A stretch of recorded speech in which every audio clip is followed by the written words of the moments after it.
right, so we're here at the Amazon Ads booth Yes. here in Prosper Show. How's this Prosper been for you? Is this your second, third? It's my third Prosper Third show. Prosper. It's been an amazing experience. I think it's one of the few shows out there that you really get to connect with other like-minded people. Yeah. People that fly from all across the globe to meet at the same place. So it's been an amazing experience so far. Awesome. Yeah. Let's talk Amazon Ads since we're in the Amazon Ad booth. Yes. I fear we can talk about like advanced strategies going to beginners, but let me just start off with something that I think I haven't dabbled too much in. And I've always used sponsored display ads, Yeah. but I just do the very basic where I'm just like, for ASIN targeting. Sponsored display is much more than just ASIN targeting ads, those ones that you see like under the Yeah. buy box and things. What are some other ways that me and the audience out there should be using sponsored display ads? Yeah, so I would say sponsored display is something that I feel a lot of people unfortunately is utilizing. It's such a powerful type of advertising that you have within Amazon. I think something I personally love about a sponsored display is the opportunity to use audiences. It's effectively try to reverse engineer what is the lifestyle or the context behind a person in terms of what they're actually shopping in the platform itself, right? And you can be very clever. You can go clever in the sense that you can understand, for example, let's say you're selling products in the pet space and you're looking for people that when it comes to lifestyle has everything to do with pets, right? So now with sponsored display, you can find those audiences, and there's a lot of audience that Amazon effectively gives you the option to target, and then you can refine that also with specific windows in terms of what is the engagement they've been having with your product details pages, with your competitors, and that's something that allows you to go an extra step forward beyond the traditional sponsored products that you have only with keywords, because now usually with keywords you're always at the bottom of the funnel is when people is already at that stage that they want to make a purchase. But with sponsored display you can be very clever and interact with the customer at top of the funnel, create that awareness effect, and try to make them into a loyal customer of yours. So it's very powerful. Yeah. Okay. Now on ASIN targeting sponsored display, like if there's something that's not performing well, I can Yeah. just do negative target or pause that target.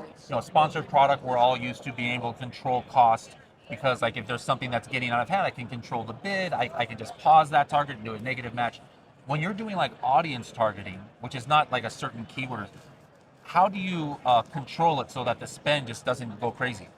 Yeah, so usually what we try to do with audiences, we try to test them in isolation. That's very important. I see that mistake done a lot when it comes to doing sponsored display. Usually people end up putting a lot of audiences in the same campaign, then effectively it's going to be very difficult for you to understand what is the actual contribution of each audience to the performance that you're getting out of that strategy. So start by doing isolation, so one campaign per audience when it comes to sponsored display.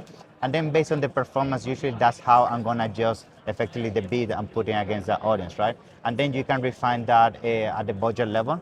And then if you see that, usually I give myself 7 to 14 days because you need to let the system to effectively give you data.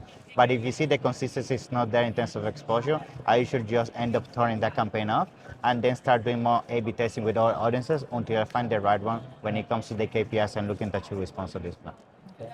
Let's switch gears and maybe talk a little bit more about some more basic strategies and something I've talked about at different talks I've had here at Prosper, and I just ask for a raise of hands, and pretty much everybody says they're not doing this. I'll give one, and then maybe you could give something that you think that is something that hey, even newer sellers they're forgetting when it comes to advertising. And one, I don't want to call this a hack because it's just a regular strategy, but when we talk about product targeting, ASIN targeting ads, I think the tendency is everybody's only focused on doing like products, and that's fine. Like if I'm selling a coffin shelf, I'm going to target the other coffin shelves that maybe are higher price Yes. or worse reviews. Nothing wrong with that. You absolutely should be doing that. But another strategy I think people should do is in Helium 10, there's a tool called Black Box, but then it's called product targeting. Yes. And with that tab, you can put in an ASIN. And you're going to see the history of like the last 60, 90 days of the products that have come and frequently bought together. Yes. And sometimes what you see is like, people are not buying two different coffin shelves at the same time. Sometimes they do, but usually it's like complementary products, or like here's a coffin shelf, and then it's like a skull-shaped candle holder, Yes. or bat-shaped stickers, right? Yes. And then what happens is, if you look on those bat-shaped stickers, you look on the skull candle holder, and you look at who's targeting them in sponsored display, Yes. you look at the product targeting curve, it's just all the same product, which again is fine. You should target your competitors. But you actually have data from Amazon that says, hey, people are buying this coffin shelf with this skull-shaped thing, this is not like some guess or some helium 10 algorithm. Yeah. This is directly from Amazon saying people are buying it.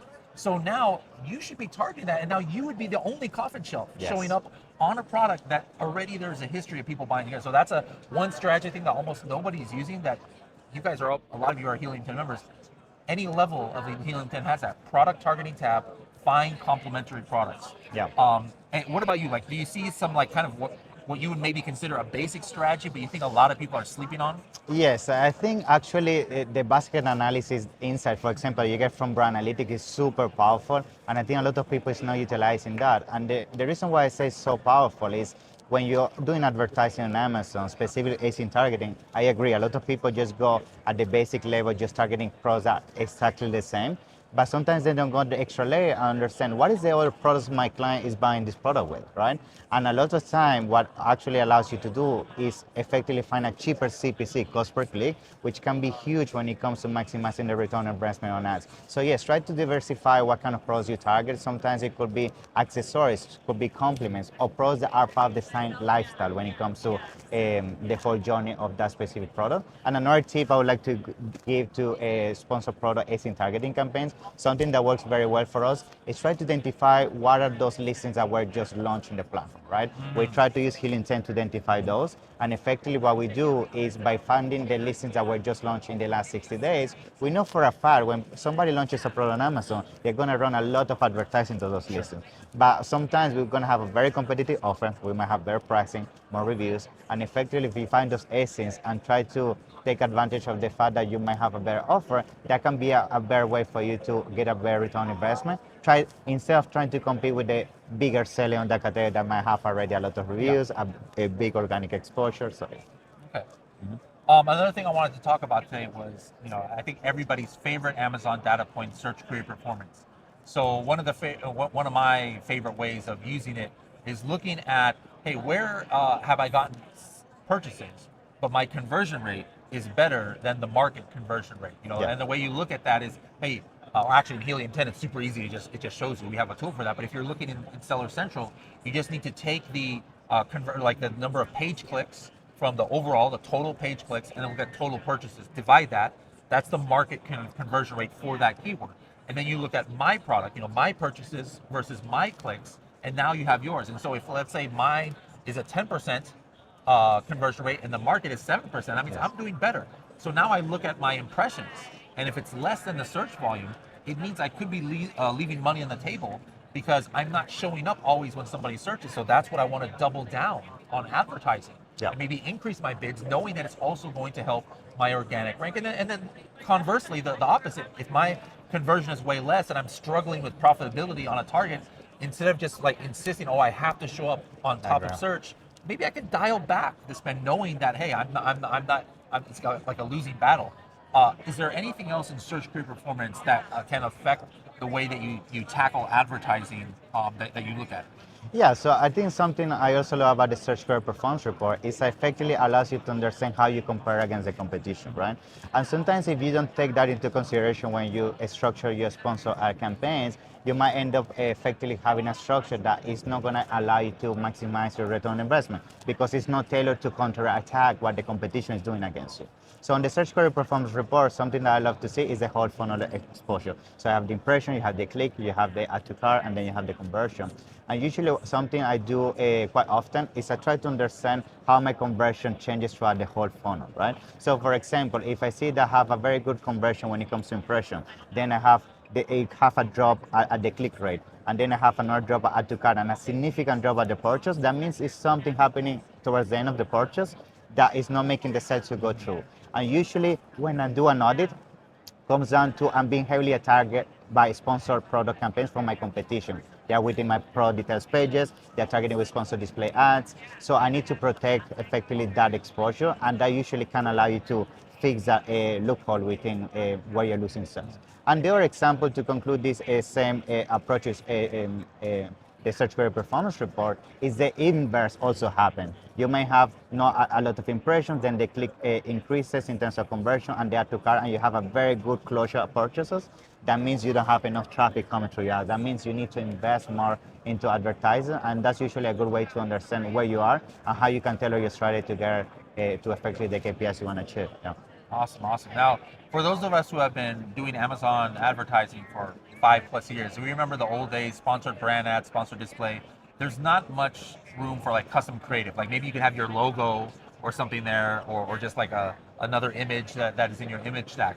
But now across sponsored brand headline ads and sponsored display, you can do a lot of custom creatives, and even still, some people thought, oh, I can't really do it because it's too expensive, like Yes. to invest. But now with even AI and things like I think it's a lot more accessible to do custom creative. So, what direction do you suggest people go in? Whether it's sponsored brand, like should they be doing like lifestyle Yeah. images? Should it be just product shots? Should it be like something that just catches the eye? Like, what do you usually guide your brands to do when it comes to custom creatives? Yeah, so something I love about Amazon as well in this side of type of ads is the amount of investment they have done to effectively try to give as much access as possible to people to leverage sponsor brands. Now with integrations such as the one is happening with Canva, now it's very easy to come with very nice banners and lifestyle images that can completely change the perception of your brand. So I think a big mistake, going back to your question, is that usually when people do sponsor brands, the reason why they might not get the best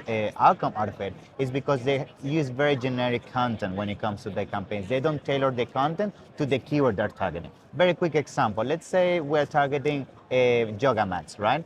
And the long tail keyword is yoga mat for park. Right? It's a yoga mat is meant to be used on the outdoors. But then on the banner image is somebody using on a gym, right? It's not connecting and conveying the emotion of what the keyword actually should reflect. It should be actually somebody on a nice park, at the beach, something that reflects the actual usage of that keyword. So I think doing that, tailoring your content towards the specific keyword is something that for us has given us the best conversion, not only from the banner perspective and lifestyle images, but also video. Video, oh my God, if you tailor that to a specific keyword and you convey the emotion that the keyword would reflect, video ads has been super profitable for us. Yeah. In Helium 10 ads, which your agency uses, obviously the key is like making all the rules based. Yeah. And I think if we're just brand new sellers, or maybe this is not like one of your hero products, there's nothing wrong with just making rules based on like ACoS. Like Yeah. for example, I've got a lot of rules where I say, hey, if my ACoS is between 70 and 80, calculate it so that it brings it down to 60, and then if it's 60 to 70, bring it down to 50, and then if it's 5 to 10, hey, bring it up to 15, and different rules like that. But as somebody progresses with ads, like you should not be just basing things off of ACoS. So like for example, using Helium 10 ads, we have the opportunity to base rules based on impressions, ROAS, clicks. Yeah. How are you leveraging those rules? Like what are some things that you can make rules about that you would suggest to people that's not just solely based on ACoS? Yeah, so I feel if you purely focus on ACoS when it comes to doing any strategy within sponsor ads, sometimes you might end up falling into the trap of, effectively stagnating the growth of your business. Because of course profitability is very important, but we have to understand that sometimes advertising has also to be seen from the perspective of, creating the exposure and awareness that you need to consolidate your presence and captivate a market share control, which at the beginning might not be profitable, but over time the goal is that we consolidate organically, our name is out there, people start creating a familiarity, and that's where potentially with the time and a good product, the ACoS is going to go to a point that you're going to be profitable. So going back to the rules, usually a good rule that we try to implement when it comes to doing advertising is conversion. For us, the click-to rate is super important. Going back to what you just mentioned with brand analytics, like if, for example, you're running advertising on Amazon, right, and you're having a very poor conversion and click-to rate, usually what we see is that significantly affects your exposure on the platform. Because it's very simple. Why would Amazon benefit a product that is effectively not converting traffic against a competitor that is maximizing, every single customer that has an impression and click is being converted into a sale. So going back to the rules, we try to maximize also conversion, and this also, at the end of the day, has to be tailored to the specific objective of the campaign. Some campaigns might be purely for defensive strategy. So rather than focusing on ACoS, has to do with how much impressions and clicks I'm getting. Where in order is about profitability, so it's an ACoS driven rule. So try to tailor the rules based on the objective and try to not make it generic, because at the end of the day, if you end up doing some of these rules generic, that's why we see that the profitability is really low. So yeah. I think in the old days, a lot of people were content and it was fine to just sell in one marketplace as far as Amazon North America, or hey, I'm selling in Amazon Germany, I don't need to worry about others. But I think we, sellers nowadays understand the importance to diversify. And of course, for like listing copy, of course you got to localize your content. Um, but as far as the advertising side, a lot of similar principles are the same. No matter if you're advertising Amazon Germany, Amazon Australia, Amazon Japan, like ACOS, ROAS, impressions, like the way you manage and keyword harvesting. No. These are like universal things.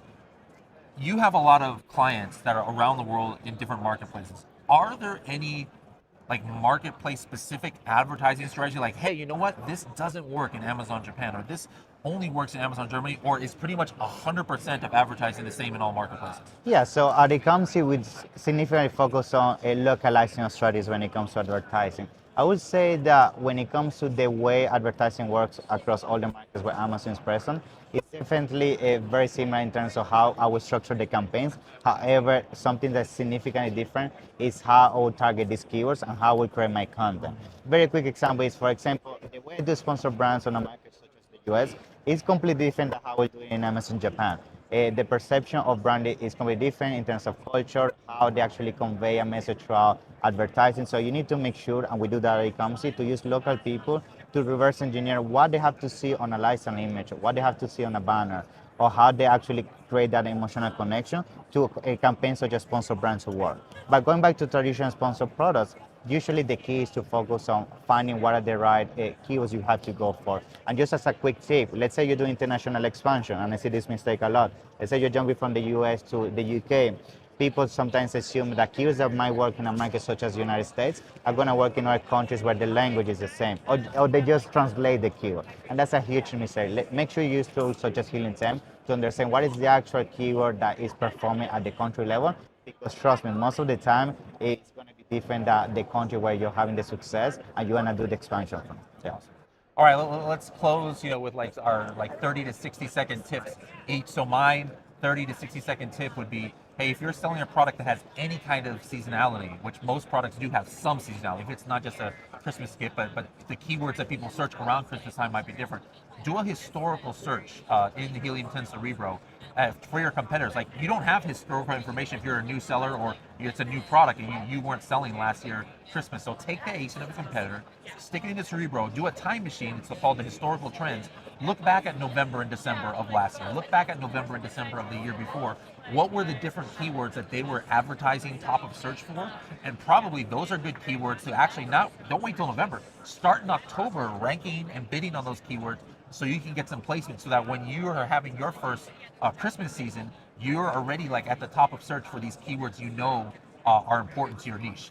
You have a 30 to 60-second tip for everybody out there? Yeah, so for me, a tip that works very well is leveraging a placement optimization. This is something that's also very underutilized when it comes to sponsor ads. So make sure you understand what is the kind of placement that works the best for you. Most of your campaigns, if you got the campaign level within the placement tab, you're going to be able to see what is the kind of placement that gives you the best conversion. And usually we see for a lot of the main keywords you go for, top search is usually where you're going to have the best outcome in terms of return on investment. So make sure you leverage that. And something that we do significantly is identifying the top 5 to 10 keywords, doing single keyword campaigns, maximize our exposure when it comes to top of search, and we consolidate our presence, and also it makes sure that organic exposure stays healthy over time. So that's my 30-second tip. Awesome. I love it.